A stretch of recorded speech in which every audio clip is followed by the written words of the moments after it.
Okay, now I'd like to ask Denise Berger to step up and say a few words as our diamond sponsor. And thank you again, Denise, and thank you to AACOM for your support. So I like to get a quick pulse survey. So how many people here are in their careers 5 years or under? Okay, put the hands up high. Okay. Yay, very good job. How about 5 to 10 years? Wow. Excellent, excellent. And 15 to 25? Wow, that's amazing. And 25 and more? Wow. Isn't that amazing? All right. So what I want to talk about with you guys is something that we touched on earlier today, and it's a concern to me, and it should be a concern to you too, okay? So, over the past few years, working from home has become the norm, right, in many of our industries. Innovation, technology, and yes, COVID pushed our companies to allow their employees to work remotely. And a recent study by Owl Labs said that mostly 70% of full-time workers in the US were working at home during the pandemic, which is amazing.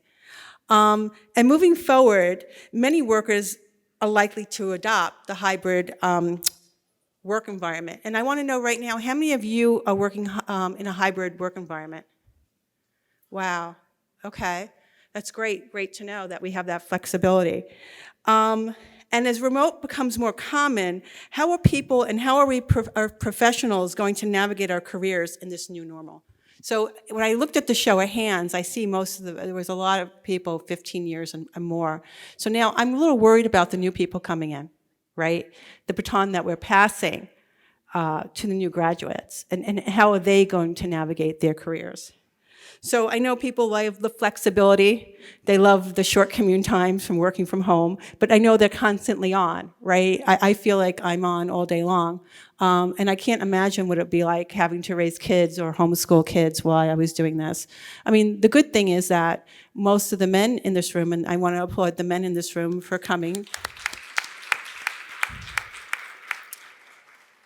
As Indra said earlier today, they're more invested, right? You see more people dual commitments to families, as opposed to, maybe when I was growing up, it was more of a dinosaur age where the men went to work, the women stayed home. You don't really see that, but there's still some of that in today's society. But as Indra also said, most of those men have daughters and granddaughters and nieces, and they realize that, it's really taxing on our society. So you're going to ask me, so where am I going with this?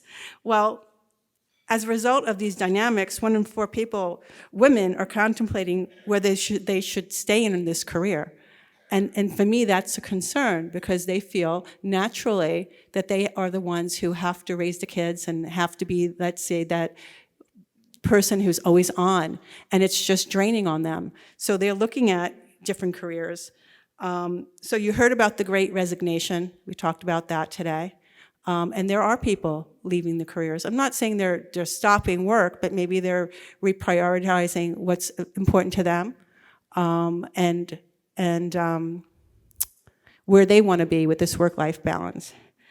And for me, we talked earlier about the bipartisan bill that's going to be passed soon. I mean, it's passed, but we'll see the money flowing soon.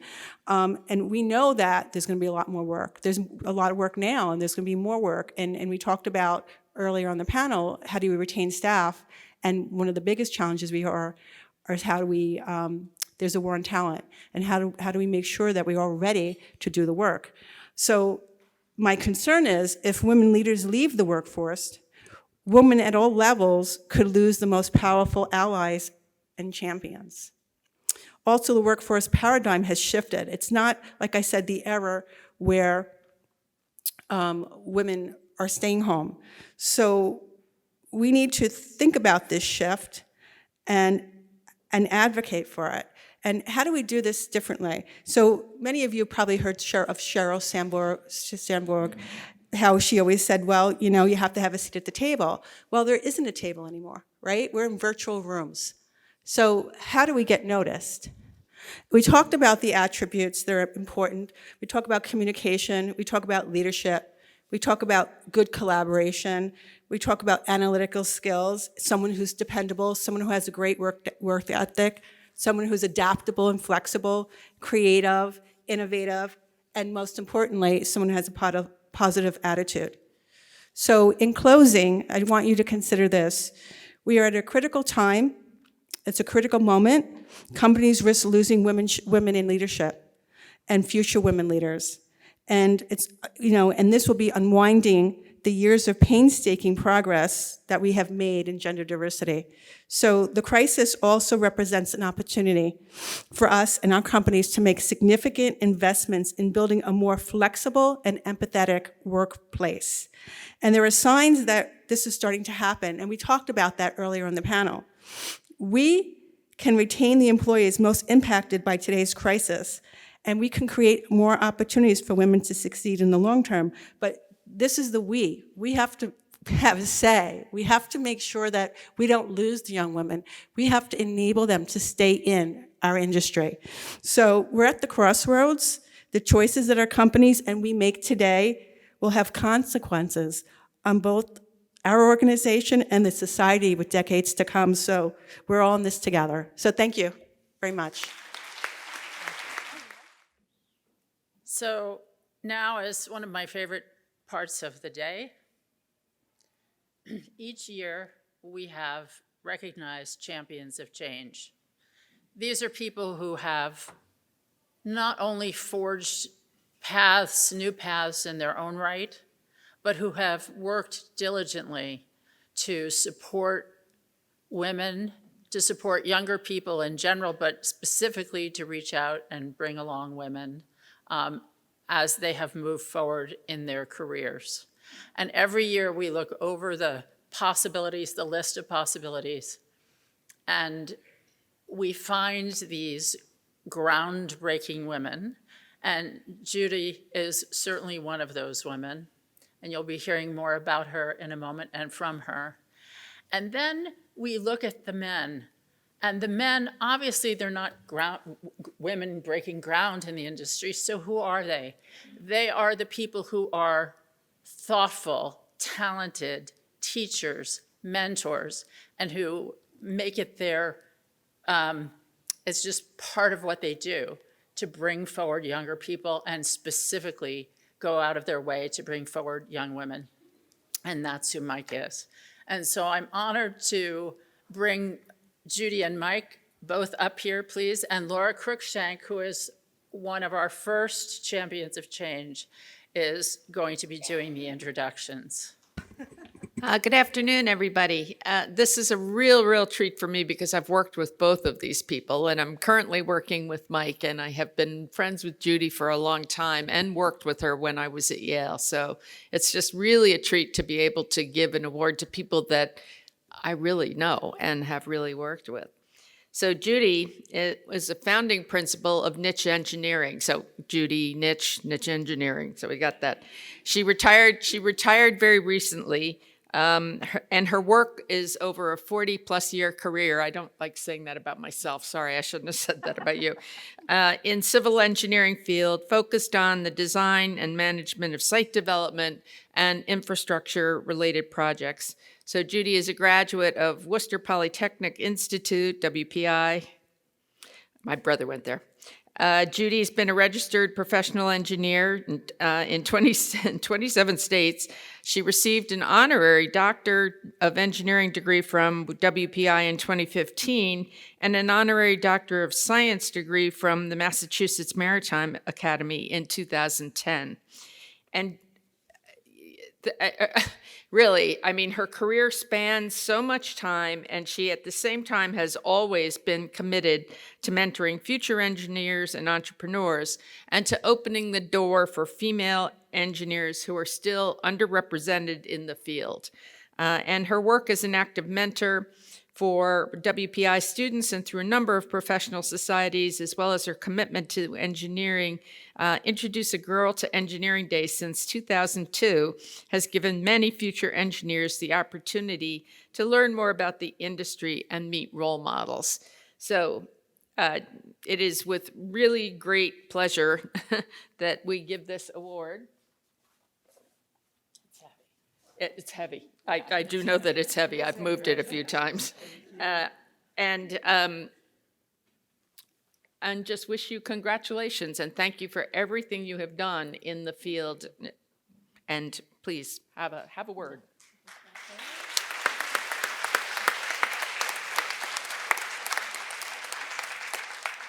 So thank you very much, Nancy and Laura and the Construction Institute. I had been told that Laura was my advocate for this, and so one of my messages to everybody is we should be advocating for each other. But I actually have my comments based on the 3 words that were up here earlier: instigate, inspire, and influence. So instigate, first of all, just remember it's easier to apologize than ask permission, so instigate things at your company or in an organization, and instigate things for yourself. A quick story, I have a mid-career architect mentee who wanted to be a partner at her firm, and it wasn't happening, and it wasn't happening. And I said, okay, well, you need to instigate something, and she did. And I got a text 2 weeks ago. She was just named an associate principal and all that comes with that. And so she's thrilled about it. And she said, it's all of your gentle prodding. I'm like, some of it wasn't so gentle, but, definitely prodding. And, my favorite phrase, this would be good for you. They followed through. The second word was inspire. My favorite activity that we've done at Niche over the years has been Introduce a Girl to Engineering Day. This year, after being virtual for 2 years, we're actually going to be in person at MIT in the fall, and looking forward to it. I had drinks with a mother, she's a higher ed administrator, who spoke at one of our programs and brought her 4th grader. Her 4th grader has since come every year. She graduated with a degree in aeronautical engineering from WPI last year and is in a PhD program at UCLA. So, woohoo! Sometimes it takes a long time, but I feel like a proud mama. So influence. So I, at any one point in time, have 25 to 30 mentees. Most of them are women engineering students, but there's some high school kids I've had, there's mid-career people, and a whole variety of folks. And so one of my college sophomores is looking for a summer job. She's in architectural engineering and wants to work in Manhattan. So if anybody has any ideas, please see me.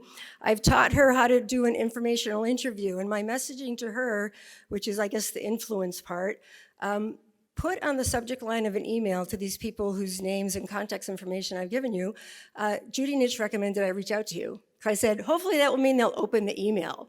And, and if they don't, you could then give them another nudge. But, I teach them how to do an informational interview, and the most important question is there someone else you recommend that I speak with? And if all of you can do that with someone that you are speaking with or mentoring, or someone in your firm or at another firm, that's good messaging for them. People want to do the right thing, but they don't always know what it is.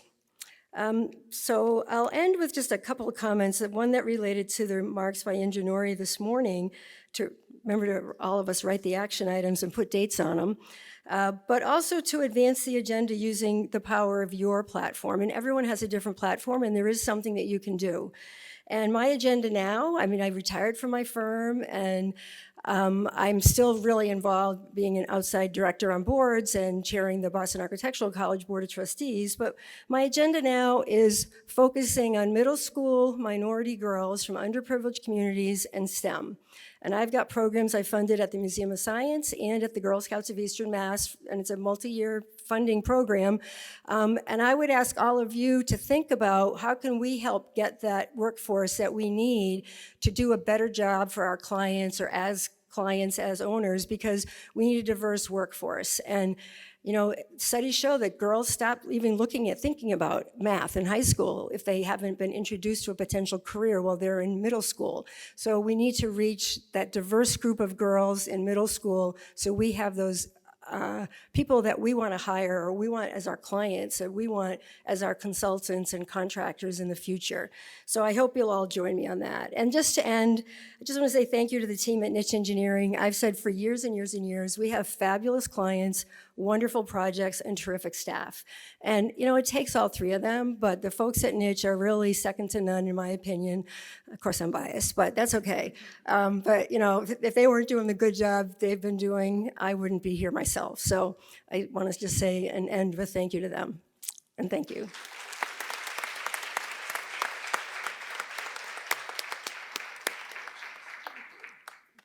I think there is no more important item that you can consider than teamwork. I mean, it does absolutely. It's a team that does the work that we all do. It's not an individual. And I'm not a big fan of Black Cape architects. I have to tell you that. So I think they give us a bad name.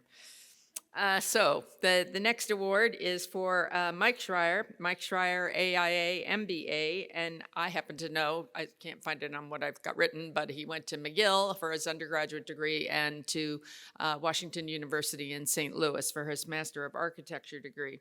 And he is also a lead green associate. I don't know where you went for your MBA. Fordham. Okay, that's a good school. And he's the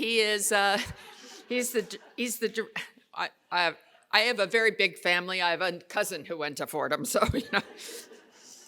And Mike is also a lead green associate, and he is the Storrs campus architect and the director of design and STEM projects for the whole University of Connecticut system. And he's been there since 2015. He's responsible for implementing and managing the STEM portfolio and a $1.5 billion Next Gen Connecticut Capital Program.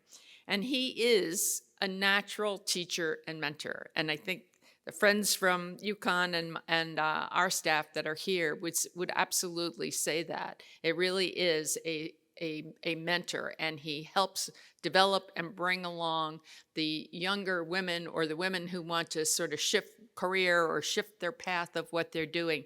And he does it just very naturally and very, very, very well. So, and he also teaches, he's the author of the curriculum for the certificate in project management that's offered through the Construction Institute. And he, prior to working at UConn, Mike worked at Yale. So that's how we know each other, because we both came from the same training school. So Mike, it's really with heartfelt congratulations and thanks to present you with this, and hope that you would like to say a few words. Thank you very much.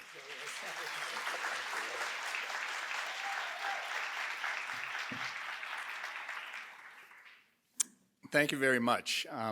I'm so honored to be here today and grateful to be a 2022 recipient of the Champions of Change Award. Congratulations to Judy and her distinguished career with the engineering firm that bears her name, and the role model she serves to women in the industry. And we just listened to everything that she does and she accomplishes, and congratulations. It's very nice. Well, when I got the voicemail from Nancy about the award, I played it a couple of times, and I wanted to make sure it wasn't the wrong number. I was at work, I had played it once, and you get voicemail notifications, through email. And I was listening to it the first go around, and then I heard her mention Laura's name, and I knew Laura was away skiing. And then I played it again, and I was very, very excited to learn of the award. And I called her on the way home, and we spoke a little bit more in detail. So thank you to Nancy and the Construction Institute. And Nancy, since she's taken over, has done a wonderful things in taking the helm and elevating the organization as a leading resource, especially to women in the industry. And I'm happy to do my part in contributing along in the certificate program online through continuing education. So I saved the voicemail, and after I shared the news with my family and my wife, Ellen, who is here today, I thought about how I got here to deserve the award, and I'm especially grateful to some amazing people, women whose support is the reason I'm up here now. So here are some Schreier fun facts I'd like to share with you. I was born and raised in Montreal, Quebec. My father was an architect, and my mother worked at McGill University, And I lived at home while I was going to McGill, and that was pretty common. And I spent my days as a McGill student 4 days a week commuting with my mother in the car. And we were, of course, I was very close with my parents. I was the youngest of three. I had two older brothers. And my mother, all the one-liners that I've learned today are from my mother. So all the zingers that I have. My dad's practice was a vibrant and diverse setting with architects from the local schools at the French University in McGill, and also from architects from all over the world. It was a lot of talent that was in there, and there was a lot of female architects, and I saw that at a young age. And today they are very successful practitioners, both in Quebec, throughout Canada as well. My mom, who turns 93 next month, despite her health conditions, and my father, who has since passed, would be extremely proud of me receiving the award. In my career, I've had 3 female bosses, all different with their unique personal management styles of their own. My current boss, Laura, who I've known since Yale, and we love to debate and deliberate all the issues that we face all the time, and a wonderful role model. Ginger Chapman during my days at Yale, and Donna Barbara when I was in New York City, New York Presbyterian Hospital. I learned and continue to learn from them as they are tremendous role models in the industry. I teach a class in the spring semester in the School of Public Policy. It's called Project Management in the Public Sector. It's for students who are not in our industry, and it's in the Hartford campus. And there's a professor there, Deneen Hatmaker, who's been my mentor and coach. She's a real pro as a professor. And I teach the competencies that we learn in order for us to be successful to those students. And it's about 70% female in the class, and it's just been a wonderful experience. My colleagues at work, many of them, some of them are here today. Sandy Shea Crabb, Colleen Shue, Eileen. I see Caitlin out there, inspire me every day when I work. And I like to put them in positions to succeed, to grow and develop, and encourage their development, their career path, so that they could be the best that they can be. I often say that we win together and we lose together. I always have their back. There's always things moving very quickly and trying to solve the problems, whether it be along a design issue, a technical issue, a budget issue, a schedule issue, and we work together and try and support them as much as I can, because we have to. And that's an important role of what we do to make sure that the projects succeed as well. And finally, my wife, Ellen, who I met in grad school. I was in St. Louis, a very talented architect in her own right, who pivoted mid-career to get her teaching certification in art and to follow her passion, which she does in the New Haven public school system. And I'm bringing that up because it served as a great role model to our kids who are able to see that. And we're very proud of her. Finally, I'd like you to raise a glass for all what you have done in the industry. However, your work is far from over, but what you've accomplished has made a difference already. So roll up your sleeves and continue the journey with more dedication than ever, and it's necessary. I believe changing the world applies equally to all, especially in today's environment, and I look forward to seeing the needle move in the upward direction and plan to be there to support women in construction. Thank you.